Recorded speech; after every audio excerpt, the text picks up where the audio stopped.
talking about how to answer our research question. So here I'm going to show you a couple of tips for finding sources to answer your research question. Once you've done some preliminary searching and background sources, encyclopedias, and you have a good list of search terms that you can work with. In the library guide, I've linked to both Google Scholar and the library search, which is where I recommend that you look for sources, academic and otherwise. And I'm going to walk you through some of the search strategies and tips that you want. When you first open the library search, especially if you do a blank search from the guide, you'll come to this screen. What I recommend right off the bat is that you go into the advanced search section. This will give you a lot more room to work with. We can add new lines and we can add kind of our keywords in a logical fashion. You'll also notice that I'm signed in to my library account at the top, which is really important because this will help me save articles that I find through library search to my account to access later. So that's a really critical thing that you're signed in here. So, from our research process worksheet, I showed you a variety of ways that we can document our keywords. So I've put a list of the keywords here. This is what we talked about before. Oh, I have a lot of extra space. So what we want to do is we want to start searching some of these in the library search. Okay? So if we go into advanced search, there's a few things that we notice. We have this thing called any field. So that basically tells us where we're searching for our keywords. Are we searching in the title? Are we searching for the author? Are we searching as a subject? That's like searching for category. And then, does it contain these words? Is this an exact phrase? Does it start with this word, etc.? So we can just start typing in some things. So I think the most obvious one is that if I'm looking to figure out if emoji are their own language or an evolution of the English language, I'd probably want to search emoji. And I'm also going to put or emoticon. So whenever we have a synonym for our terms, we want to put or in between it. And that will tell the library search to search for either resources with emoji or emoticon. And in this case, we're looking for these terms anywhere in the source. So I'm just going to hit search. So this is our search results, 14,559, quite a bit. So the next thing that we want to do is that we want to add some other words to this. So we could say, English language. We could certainly search that. So this is saying emoji or emoticon, and we could put in English language. That's something that we could search.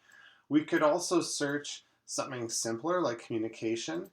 One thing to note that when you're doing your searches, if you have two or more words that you want to keep together, so a phrase like English language, make sure that you keep this in quotation marks because that will tell our search interface that you want to keep those two words together.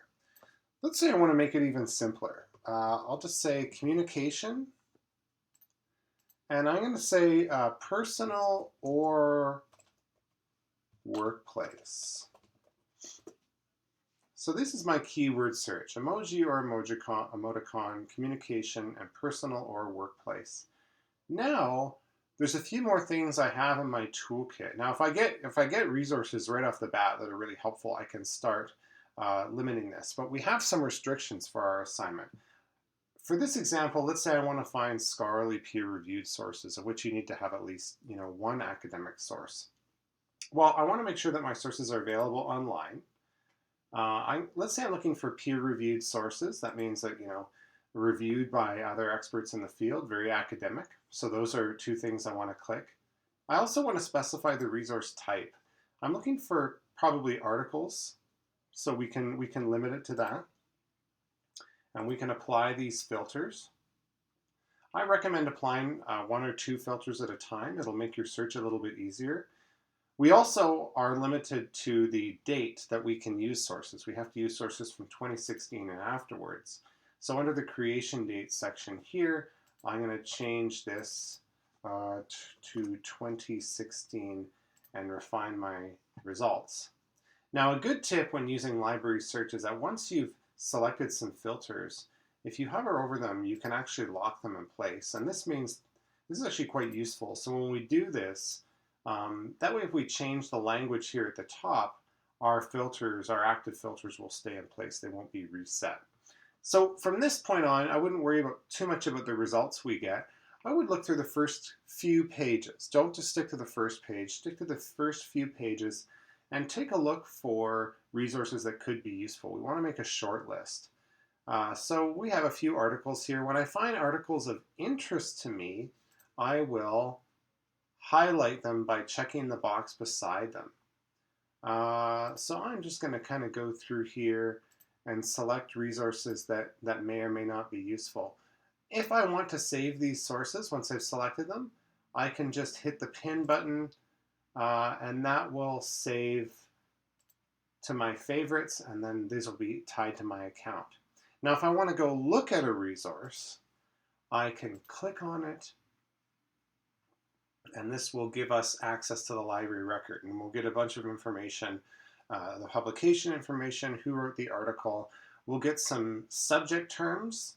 These are the categories that have been assigned to this particular article by library search. Sometimes this is really helpful, again, for developing our keywords. We get a description, often the abstract of the source, and then we get some places that we can locate it.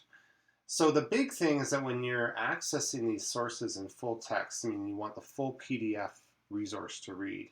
The library search doesn't actually hold this information. You're going to go to a database. We're going to link you to a place where you can access it. So under access options, we have Science Direct is one of the places we can access this.